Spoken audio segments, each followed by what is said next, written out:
Hi, S B ഉള്ളിലാണ്. രാവിലെ ഒരു കാഴ്ച കണ്ടപ്പോൾ നിങ്ങളോട് അതിനെക്കുറിച്ച് ഒരു പോസിറ്റീവായിട്ട് രണ്ട് വാക്ക് പറയണമെന്ന് തോന്നി. രാവിലെ ചായ കുടിക്കാൻ ഒരു കടയിൽ കയറിയപ്പോൾ ഒരു കോഫിയിൽ ശകലം കടുപ്പം കൂടി എന്നതിൻ്റെ പേരിൽ ആ ചായ ഒഴിക്കാൻ നിൽക്കുന്ന ഒരു സാധാരണ ഒരു മനുഷ്യനുണ്ടല്ലോ, ആ മനുഷ്യനോട് മറ്റൊരാൾ തട്ടിക്കയറുകയാണ്. അവിടെ സാധനം മേടിക്കാൻ ചെന്ന ആൾ തട്ടിക്കയറുകയാണ്. അത് കണ്ടപ്പോൾ നിങ്ങളോടുകൂടി എൻ്റെ ഒരു കാഴ്ചയുടെ ഒരു അനുഭവത്തെക്കുറിച്ച് ഒന്ന് ചില കാര്യങ്ങൾ പറയാമെന്ന് തോന്നുന്നു. കാര്യം ഈ ക്ഷമ, അനാവശ്യ കോപം, അതായത് ഞാൻ ആ ഒരു ദൃശ്യം കണ്ടുകൊണ്ട് നിന്ന സന്ദർഭത്തിൽ എനിക്ക് തോന്നിയൊരു കാര്യം, ചേട്ടാ കടുപ്പം കൂടിപ്പോയി, ഇത്രയും കോഫി എനിക്ക് വേണ്ടായിരുന്നല്ലോ, ഞാൻ ഇത്രയും കഴിക്കാറില്ല എന്ന് പറയുന്നതും, ഇതെന്ത് കോഫി അടിച്ചിരുന്നിരിക്കുന്നത്, ഇതാണോ കോഫി, ഇങ്ങനെയാണോ അടിക്കുന്നത്, ഇത് രണ്ടും രണ്ട് തരം മെസ്സേജാണ്. നിങ്ങളുടെ ആ അനാവശ്യമായിട്ടുള്ള, ഞാൻ പറഞ്ഞ ആ വ്യക്തിയുടെ അനാവശ്യമായിട്ടുള്ള ഒരു ദേഷ്യപ്പെടൽ, ആ ദേഷ്യപ്പെടൽ കൊണ്ട് രണ്ടുപേരും നെഗറ്റീവ് ആകുകയാണ്. കാര്യം ആ ചായ ഒഴിക്കാൻ നിൽക്കുന്ന മനുഷ്യനും ഒപ്പം തന്നെ ഈ രോഷം കൊണ്ട ആളും തമ്മിൽ മാനസികമായിട്ട് അന്നത്തെ ദിവസം മുഴുവൻ എന്താണ് നെഗറ്റീവ് അടിക്കും. കാര്യം അയാൾ ചെയ്ത ഒരു കൈപ്പിഴ സംഭവം, ഏതൊരു വ്യക്തിയും ഇങ്ങനെ കണ്ടിന്യൂസ് ആയിട്ടൊരു ജോലി ചെയ്തുകൊണ്ടിരിക്കുമ്പോൾ ചില പാകപ്പിഴകൾ മനുഷ്യരുണ്ടാവുന്നേ. പ്രവർത്തിക്കുന്ന മനുഷ്യർക്കിടയിൽ തെറ്റുകൾ സംഭവിക്കും. അതിൽ തെറ്റുകൾ സംഭവിക്കാത്തവരാണ് ഞാൻ, അല്ലെങ്കിൽ ഞാൻ മറ്റേ മാൻ ഓഫ് കംപ്ലീറ്റ് എന്ന് വിചാരിക്കുന്നിടത്താണ് ആ പ്രശ്നം നടന്നതെന്ന് കരുതുന്നു. കാര്യം വേണമെങ്കിൽ ഒരു റിക്വസ്റ്റ്, അങ്ങോട്ടും ഇങ്ങോട്ടും ഒരു പോസിറ്റീവായിട്ട് കുറച്ചുകൂടി ഒരു റിലേഷൻഷിപ്പ് ഒന്നുകൂടി ദൃഢമാക്കാൻ നമുക്കത് സഹായിക്കും. കാര്യം ഈ ഒരൊറ്റ ദേഷ്യപ്പെടൽ കൊണ്ട് ഇനി അവിടെ ചെല്ലാൻ, അയാൾക്കിപ്പോൾ ഈ വ്യക്തിയാണ് അവിടെ ചായ അടിക്കാൻ നിൽക്കുകയാണെങ്കിൽ ചെല്ലുന്നെങ്കിൽ അങ്ങോട്ടും ഇങ്ങോട്ടും മനപ്രയാസത്തിൻ്റെ അടിസ്ഥാനത്തിലായിരിക്കും.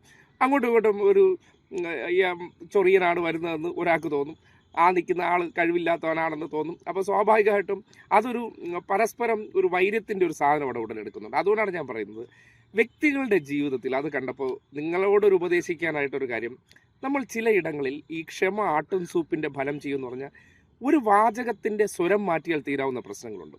അതായത് ചേട്ടാ, ഞാൻ നേരത്തെ പറഞ്ഞ പോലെ ഇതിൽ കടുപ്പം കൂടി പോയി, ഇത്രയും വേണ്ടായിരുന്നു എന്നുള്ളതാണെങ്കിൽ ചിലപ്പോൾ എന്ത് ചെയ്യും, അദ്ദേഹം മാറ്റി കൊടുക്കും. ഒരു സാധുവായ പ്രായമേറിയ മനുഷ്യനാണ്, വേണ്ടായിരുന്നു എന്ന് പറയുമ്പോൾ ഞാൻ ഇത്രയും കഴിക്കാറില്ല എന്ന് പറയുന്നതും, എന്ത് ചായ അടിക്കാറിഞ്ഞൂടെ എന്നൊക്കെ ചോദിക്കുന്ന രീതിയിൽ പബ്ലിക്കായിട്ട് നിൽക്കുന്ന ആൾക്കാരുടെ മുന്നിൽ അകത്ത് നിൽക്കുന്ന വ്യക്തിയെ അപമാനിക്കുമ്പോൾ സ്വാഭാവികമായിട്ടും അദ്ദേഹം ബാക്കിയുള്ളവർക്ക് ഈ ചായ കൊടുത്തിട്ട് ഇത്രയും പേരും ഒരു ജോലിയാണല്ലോ ചെയ്തുകൊണ്ടിരിക്കുന്നത്. അപ്പോൾ ഒരു ചായ ഒരു കേവലം 12 രൂപയുടെ അല്ലെങ്കിൽ 15 രൂപയുടെ കാര്യമാണ്. അതിന് അദ്ദേഹത്തെ ഈ പബ്ലിക്കിൻ്റെ മുന്നിൽ അപമാനിച്ചതിൽ നിന്ന് ആ രോഷാകുലനായ വ്യക്തി എന്ത് നേടി? ഒന്നും നേടിയിട്ടില്ല.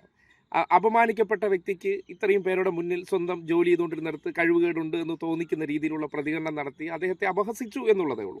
അവിടങ്ങളിലൊക്കെ ഒരു സൗഹൃദ സംഭാഷണങ്ങൾ നടത്താൻ മനുഷ്യർ ഒന്ന് പരിശീലിച്ചു കഴിഞ്ഞാൽ, പലയിടങ്ങളിലും കണ്ടിട്ടുണ്ട്, ഈ ചെറിയ തൊഴിൽ ചെയ്യുന്നവരോട് നമുക്ക് മാനസികമായിട്ട് ചില പ്രശ്നങ്ങളുള്ളവരുണ്ട്. അവരോട് അവരുടെ ജോലിയിൽ എന്തെങ്കിലും പിഴവ് പറ്റിയാൽ വളരെ ഈ രോഷത്തോടു കൂടി അല്ലെങ്കിൽ ഒച്ചയെടുത്ത് സംസാരിക്കുന്നതാണ് അവർക്കൊരു പണി കൊടുത്തു, രണ്ട് വർത്തമാനം പറഞ്ഞു എന്ന രീതിയിലൊക്കെ. അപ്പോൾ ഞാൻ പറയും, നിരന്തരം വീഴ്ച വരുത്തുന്ന ഒരു വ്യക്തിയോട് നമ്മളത് ചെയ്താൽ പ്രശ്നമില്ല. പക്ഷേ ഒരു സന്ദർഭത്തിൽ ഒരാൾക്കൊരു വീഴ്ച പറ്റിയാൽ അവരിങ്ങനെ നിരന്തരം പ്രവർത്തിച്ചുകൊണ്ടിരിക്കുന്ന മനുഷ്യരാണ്. ആ മനുഷ്യരുടെ ഒരു മിസ്റ്റേക്കിനെ നമ്മൾ ഉൾക്കൊണ്ട് ആ ചേട്ടാ ഇങ്ങനെയാണ് എന്നുള്ള ഒരു നമ്മളൊരു ലോഹ്യത്തിലൊരു പരാതി പറഞ്ഞിട്ട് പോകുന്നത് അടുത്ത തവണ വരുമ്പോൾ കുറച്ചുകൂടെ അവർ ശ്രദ്ധിക്കാൻ സാധ്യതയുണ്ടാകും. അല്ലെങ്കിൽ നിങ്ങൾ ചെല്ലുമ്പോൾ നിങ്ങളുടെ ആ ചായ അസംതൃപ്തിയുടെ മനസ്സുമായിട്ടായിരിക്കും അയാൾ തരുന്നത്. അപ്പോൾ നിങ്ങൾക്കതിൽ നിന്ന് എന്തെങ്കിലും മാനസിക സന്തോഷം കിട്ടും. അപ്പോൾ നമ്മൾ ജീവിച്ചിരിക്കുന്ന സന്ദർഭങ്ങളിൽ എല്ലാത്തരം മനുഷ്യരും ഒരു എല്ലാവരുമായിട്ടും നമുക്കൊന്നും ചേർന്ന് പോകാൻ പറ്റില്ല. നമ്മളോട് ചിലയിടങ്ങളിലൊക്കെ നമ്മൾ സംസാരിക്കുന്നതിന് പകരം മുഖം തിരിഞ്ഞ് നടക്കുന്നതും ചിലൊരു മറുപടിയാണ്. അതുകൊണ്ട് അത്തരം സന്ദർഭങ്ങളിൽ വാചകമടിച്ച് നമ്മൾ അവിടെ ഒരു സീൻ ക്രിയേറ്റ് ചെയ്ത് ശ്രദ്ധ ആകർഷിക്കുന്നതിനപ്പുറം, ചില കാര്യങ്ങളിൽ ഒരു സൗഹൃദത്തിൻ്റെ പരാതികൾ പറയുന്നതിനപ്പുറം, അവർ അതിൽ നിന്ന് നന്നാവില്ലെങ്കിൽ ഒരു വാചകം പറഞ്ഞിട്ട് നമ്മൾ ആ സൗഹൃദത്തിൽ നിന്ന് മാറിപ്പോകുന്നതാണ് എപ്പോഴും കാര്യം. അന്നത്തെ ഒരു ദിവസം നിങ്ങൾ ആലോചിച്ച് നോക്കിയേ, ഈ സംഭവം കഴിഞ്ഞ് കഴിഞ്ഞാൽ കേട്ട ആൾക്കും അത് പറഞ്ഞ ആൾക്കും വ്യക്തിപരമായിട്ട് എന്തായിരിക്കും മാനസികാവസ്ഥ? നമ്മൾ നെഗറ്റീവ് അടിക്കും, പിന്നെ പോയി ചെയ്യുന്ന കാര്യങ്ങൾ മുഴുവൻ നെഗറ്റീവാണ്.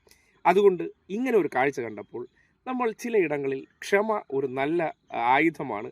അല്ലെങ്കിൽ ഈ പൊട്ടിത്തെറിക്കുന്ന സ്വഭാവം ഒന്ന് മാറ്റിക്കഴിഞ്ഞാൽ കുറേയേറെ മനുഷ്യർക്ക് നമ്മളടുത്ത് എന്തുണ്ടാകാം. ഇപ്പോൾ നമ്മൾ വ്യക്തിപരമായിട്ടുള്ളത് എന്തായിരിക്കും, അല്ലെങ്കിൽ അതിനപ്പുറത്തേക്ക് ചില സന്ദർഭങ്ങളിൽ എല്ലാ മനുഷ്യർക്കും ദേഷ്യം വന്നു പോകുക, അത്രത്തോളം സിറ്റുവേഷൻസാണ്. എന്നിരുന്നാലും ഈ ഒരു കാഴ്ച കണ്ടപ്പോൾ ഒഴിവാക്കാമായിരുന്നൊരു കാഴ്ചയെന്ന് തോന്നി. അതുകൊണ്ട് ജീവിതത്തിൽ അനാവശ്യമായിട്ട് ഇപ്പോൾ രാവിലെ ഇന്നത്തെ ദിവസം തുടങ്ങിയ സന്ദർഭമാണ്. ഈ ദേഷ്യം കൊണ്ട് രണ്ടുപേരും നെഗറ്റീവ് അടിച്ചു. ഇന്ന് മുഴുവൻ ചായ ഒഴിക്കുമ്പോൾ പുള്ളിക്കും അനാവശ്യ ആശങ്ക ഉള്ളിൽ ഉടലെടുത്തേക്കാം. അതുപോലെ തന്നെ പറഞ്ഞ വ്യക്തിക്കും ഇത് കഴിഞ്ഞ് കുറേ സമയത്തേക്ക് ഈ ചായ കിട്ടിയില്ല, പറഞ്ഞത് ശരിയായില്ല, ഇങ്ങനത്തെ ഒരു ഇറിറ്റേഷനിൽ ഒരു ദിവസം വെറുതെ എന്തിനാണ് നമ്മൾ നെഗറ്റീവ് അടിപ്പിക്കുന്നത്? അപ്പോൾ അതുകൊണ്ട് ചിന്തിക്കേണ്ട ഒരു കാര്യം, ചില ഇടങ്ങളിലൊക്കെ ക്ഷമ ആയുധമാക്കിയാൽ നമുക്ക് പല പ്രശ്നങ്ങളും അനാവശ്യമായിട്ടുള്ള ഈ നെഗറ്റീവ് വർത്തമാനങ്ങൾ അല്ലെങ്കിൽ മറ്റുള്ളവരോട് ക്ഷുഭിതരാകേണ്ട അവസ്ഥകളൊക്കെ ഒഴിവാക്കാം.